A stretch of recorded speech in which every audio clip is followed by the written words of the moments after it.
আর এই পাশ থেকে উড়াল দিয়া ওই পাশে চলে যায় যায় যায়। বুঝে আসলো না, বুঝার দরকার, জানার দরকার কেন বা পাখিটা এই পাশে আসে, কেন বা আবার ওই পাশে যায়। ধীরে ধীরে পাখিকে ফলো করে এই পাশে নজর করে দেখি কতগুলা রুটির টুকরা পড়ে আছে। পাখিগুলা এই পাশে নেমে রুটির টুকরাটা তার ফুটে নিয়ে আবার ওই পাশের দিকে যাইতেছে। ওই পাশে চোর সর্দার সবাই ফলো করে যাইতেছে।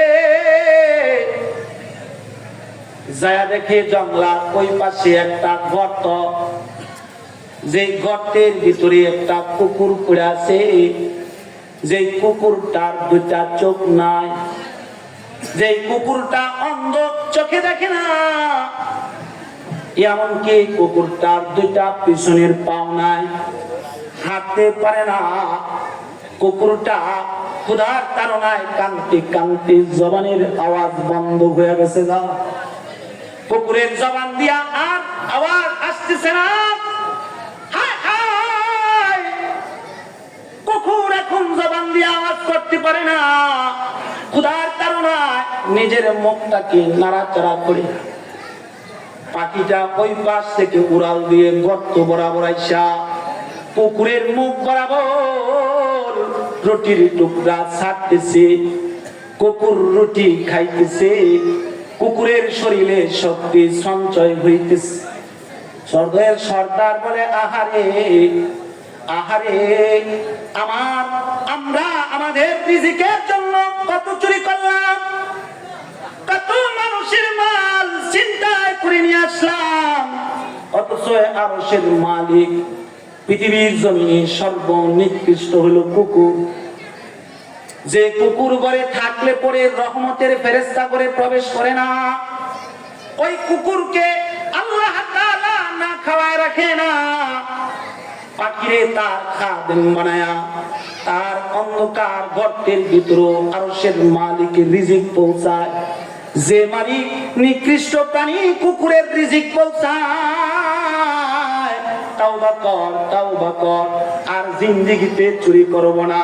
ওই মালিক কোনদিন আমাদেরকেও না খাওয়ায় রাখবে না।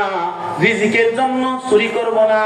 রিজিকের মালিক রাজ্জাক, রাজ্জাকের গোলামি যদি করি তাহলে আরশের মালিকে অবশ্যই ঘরের ভিতরে রিজিক পৌঁছায় দিবে। সুবহানাল্লাহ। আলহামদুলিল্লাহ, আমাদের এই মাহফিলের সম্মানিত মেহমান, প্রধান মেহমান জনাব সোহাগ মিয়া ভাই চলে এসেছেন। আমরা সকলেই তার জন্য দোয়া করব। যত মেহমান আছে আয়া বসেন, একবারে কয়ে বয়ানের মাঝখানে এই মেহমান আছে, এই মেহমান আছে, তো আর ওয়াজ হয়ে শেষ। ওয়াজ আলু ভর্তা, ডালে ছেলে খিচুড়ি হয়ে শেষ। বক্তার যাওয়ার সময় শেষ করে কি বক্তা আনছে কিচ্ছুই বুঝাইতেছে না। আওয়াজ করে আর জোরে কোন ঠিক কিনা, আর জোরে কোন ঠিক কিনা। রাগ করলেন নাকি?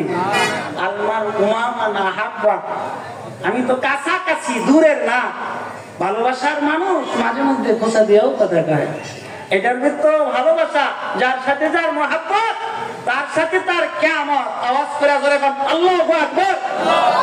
তাহলে যদি ভালোবাসাই থাকে তাহলে পিছনে না থেকে সামনে আসে না গায়া। আমি আর বেশি সময় নাই, আধা ঘন্টা আলোচনা করবো, আমার আলোচনা শেষ। আসেন মাওলাকে ডেকে ডেকে, মাওলার জন্য, আমার জন্য না, মাওলাকে পাওয়ার জন্য সামনে আগায় আসেন। লা ইলাহা ইল্লাল্লাহ, আগায় আসেন। লা ইলাহা, আল্লাহরে যারা ভালোবাসেন তারা সামনে আসেন। আর যারা বড় বক্তা করে ভালোবাসেন তারা পিছনে থাকে। যারা আল্লাহরে ভালোবাসেন, আল্লাযীনা আমানু আশাদ্দু হুব্বান লিল্লাহ, মুহাব্বতটা যদি আল্লাহর জন্য হয় তাহলে আপনি সামনে আসেন। লা ইলাহা, আয় রে ভাই, আয় না, আয় ভালোবাসা দিয়ে দাও, আয় আয় যুবক কাছে আয়, ভালোবাসা দেবো, আয় না বাবা, আয়। লা ইলাহা, এই কোনার মানুষ আসেন না বাবা, আমার লোকে রাগ তাহলে বড়ে ভালোবাসা রাগ করেন, আসেন একটু আল্লাহর জন্য সামনে আগে আসেন। যারা বাহিরে আছেন ভিতরে এসে বসে যান, কারণ হযরত মাওলানা আব্দুল খালেক শরীয়তপুরী বাংলাদেশের আন্তর্জাতিক মুফাসসির, গোলাম মুস্তাফা সাহেব সাধারণ আলেম না, আমাদের সময় ছাত্র, উনি ওই সময় মাদ্রাসা হাদিসের কিতাব পড়া। জোরে কোন আলহামদুলিল্লাহ। উনি আয়েশা গেছে। আর ভালোবাসা নিয়ে সামনে আসেন। আমি অযোগ্য কয়েকটা কথা বলে চলে যাবো। বড় বড় ওলামা ইকরাম